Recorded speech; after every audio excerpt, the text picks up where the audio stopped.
रामानंद सागर की रामायण की अपार सफलता के बाद बी.आर. चोपड़ा ने हिंदू धर्म के दूसरे महाकाव्य महाभारत को पर्दे पर उतार दिया। महाभारत के लिए बी.आर. चोपड़ा ने जब सोचना शुरू किया तो वो पहले महाभारत पर फिल्म बनाना चाहते थे, लेकिन उनको पता था कि महाभारत इतनी विशाल है कि सिर्फ 3 घंटे में उसे प्रस्तुत करना बेहद मुश्किल भरा होगा। ऐसे में उन्होंने सहारा लिया छोटे पर्दे का। इस हिंदी श्रृंखला का पहला एपिसोड 2 अक्टूबर 1988 को दूरदर्शन पर प्रसारित किया गया। इस नाटक के निर्माता तो बी.आर. चोपड़ा ही थे, लेकिन निर्देशन का सारा कार्य उनके पुत्र रवि चोपड़ा ने किया था। इस नाटक की स्क्रिप्ट उर्दू कवि राही मासूम रजा ने लिखी थी, जो वेद व्यास की वास्तविक कहानी पर आधारित थी। यह सीरियल हर रविवार को 45 मिनट के लिए प्रसारित किया जाता था डीडी नेशनल पर। महाभारत से जुड़ी और भी दिलचस्प बातें इस वीडियो में हम आपको बताने वाले हैं कि कलाकारों को कितना पेमेंट मिलता था, एक एपिसोड को बनाने में कितना रुपए खर्च होते थे, एक एपिसोड से कितनी कमाई होती थी और पूरी महाभारत से कितनी कमाई हुई थी बी.आर. चोपड़ा को, और भी बहुत सी दिलचस्प बातें इस वीडियो में मैं आपको बताने वाला हूं, तो वीडियो को पूरा जरूर देखिएगा। और ऐसी ही एंटरटेनिंग और इन्फॉर्मेटिव वीडियोस देखते रहना चाहते हैं तो चैनल को सब्सक्राइब जरूर कीजिएगा। महाभारत का पहला एपिसोड 32 साल पहले 2 अक्टूबर 1988 को दूरदर्शन पर प्रसारित किया गया था और जो 24 जून 1990 तक लगातार प्रसारित होता रहा।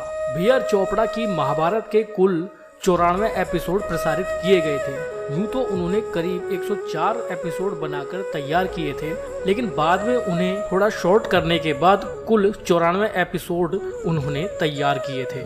महाभारत की प्रोडक्शन टीम में 100 से भी ज्यादा आदमी थे, 2000 पृष्ठों की स्क्रिप्ट थी और करीब 2 साल तक लगातार शूटिंग चली थी, जिसके बारे में बी.आर. चोपड़ा साहब ने कभी नहीं सोचा था।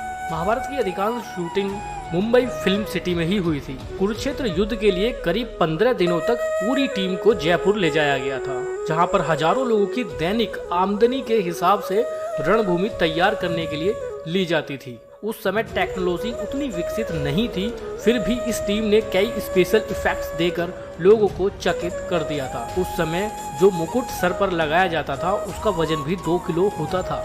महाभारत टीवी शो में विभिन्न भूमिकाओं को निभाने के लिए करीब 15,000 से अधिक लोगों ने रुचि दिखाई थी। स्क्रीनिंग के बाद उनमें से करीब 1500 लोगों को कास्टिंग यूनिट द्वारा शॉर्टलिस्ट किया गया था। यहाँ तक कि द्रौपदी की भूमिका के लिए जूही चावला को शॉर्टलिस्ट किया गया था, लेकिन बाद में उन्होंने कयामत से कयामत तक मूवी को चुना और द्रौपदी का किरदार करने से मना कर दिया था। इसके अलावा अभिमन्यु की भूमिका के लिए बी.आर. चोपड़ा साहब ने गोविंदा और चंकी पांडे को चुना था, लेकिन गोविंदा और चंकी पांडे भी बाद में अपने कार्य की व्यस्तता को लेकर महाभारत में काम नहीं कर पाए थे। भीष्म की भूमिका निभाने वाले मुकेश खन्ना को दुर्योधन की भूमिका पेशकश की गई थी। हालांकि उन्होंने इस भूमिका को लेने से इनकार कर दिया, क्योंकि वह नकारात्मक किरदार नहीं निभाना चाहते थे। उन्होंने अर्जुन और कर्ण की भूमिका निभाने के लिए भी ऑडिशन दिया था, लेकिन उसमें वो सफल नहीं हो पाए। उसके बाद उन्हें भीष्म पितामह का किरदार निभाना पड़ा। श्री कृष्ण की भूमिका निभाने वाले नीतीश भारद्वाज को वास्तविक जीवन में लोगों ने बहुत सराहा था।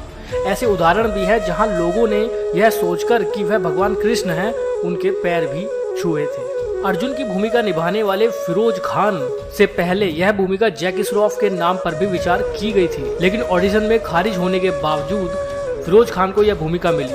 फिरोज खान अर्जुन के रोल से, अर्जुन की भूमिका से इतने ज्यादा प्रभावित हो गए थे कि महाभारत की शूटिंग खत्म होने के बाद उन्होंने अपना नाम परिवर्तित करके अर्जुन ही रख लिया था।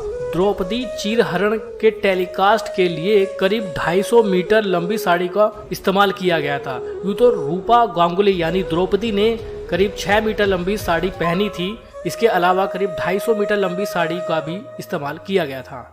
महाभारत टीवी श्रृंखला के लगभग सभी कलाकार नए थे। केवल राज बब्बर, जिन्होंने राजा भरत, और देवश्री राय, जिन्होंने राजा शांतनु की दूसरी पत्नी सत्यवती की भूमिका निभाई थी, वही चर्चित कलाकार थे। भारतीय जनता में ये सीरियल दिलों में बस गया था। बी.आर. चोपड़ा की महाभारत की कुल लागत की बात करें तो पूरी महाभारत के 94 एपिसोड्स को बनाने में करीब 9 करोड़ रुपए खर्च हुए थे और एक एपिसोड में खर्चा आता था करीब 9 से 10 लाख रुपए का। ऐसा माना जाता है कि दूरदर्शन ने इस सीरियल के दौरान करीब 65 करोड़ रुपए विज्ञापन से कमाए थे, जिसमें एक 10 मिनट के विज्ञापन की कीमत शुरुआत में लगभग 65,000 रुपए होती थी, जो बाद में बढ़ाकर 1 लाख रुपए कर दी गई। इसके मुकाबले रामायण को एक विज्ञापन से 70,000 से ज़्यादा कभी नहीं मिले थे। तो ऐसे में महाभारत ने कमाई के मामले में रामायण को पीछे छोड़ दिया था। इसके अलावा महाभारत को यूके में भी प्रसारित किया गया था, जहां 50 लाख से ज़्यादा लोगों ने महाभारत को पसंद किया था।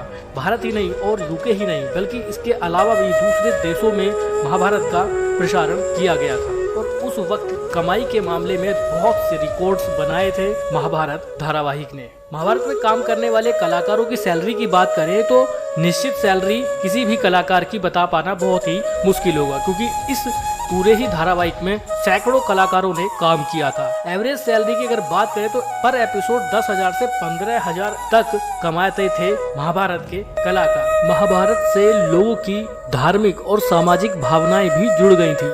महाभारत में रामायण के मुकाबले रिश्तों के ज्यादा रूप देखने को मिले। जहां रामायण में श्री राम और भगवान हनुमान जैसे किरदारों को प्रसिद्धि मिली, तो महाभारत में हर पात्र को अपना अभिनय दिखाने का पूरा मौका मिला और इस नाटक से कई कलाकारों का भविष्य उज्जवल हो गया। कैसी लगी हमारी ये छोटी सी जानकारी, हमें कमेंट बॉक्स में जरूर बताइएगा।